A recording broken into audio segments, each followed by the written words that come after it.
নমস্কার, আমার নাম বিনয় কুমার দাস, বাড়ি কাঁঠাল রোড, বুজরুয়াইল, রেংটি বস্তি।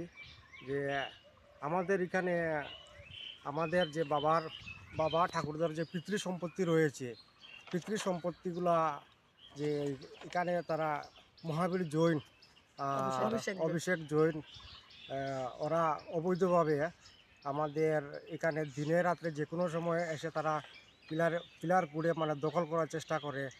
আর এখানে যে পাহাড় ছিল, ওরা পাহাড়টা কাটে পুরো একবারে শেষ করে নিয়েছে। যে আমরা পাহাড় কাটিবার সময় বারবার বাধা দিছি, যে তারা বাধা মানে না।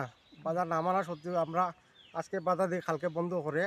তো তারা আমরা তো একটু বাড়ি একটু দূরে আছে, আমরা সবসময় আইতে পারি না। তো তারা আমরা থাকি না হিসাবে তারা খাটিয়ে সবসময় নিচে গিয়া, যখন পাহাড় কাটার পরে জায়গাটা সমান হয়েছে, সমান হওয়ার পরে এখন তারা আমরা এখানে ফিল্ডও নামতে দেয় না।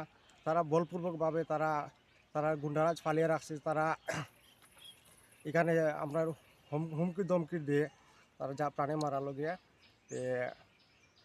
আমার প্রশাসনের কাছে একটাই অনুরোধ, যে আমরা সাধারণ মানুষ, আমরা আমাদের সুবিচার চাই। আর আমরা আসামের মুখ্যমন্ত্রী মাননীয় ডক্টর হেমন্ত বিশ্ব শর্মা মহোদয়ের কাছে অনুরোধ করি, যে আমরা এই যে আমরা পিতৃ সম্পত্তি রয়েছে, পিতৃ সম্পত্তির মানে এটা আমরা সঠিক ন্যায় বিচার চাই।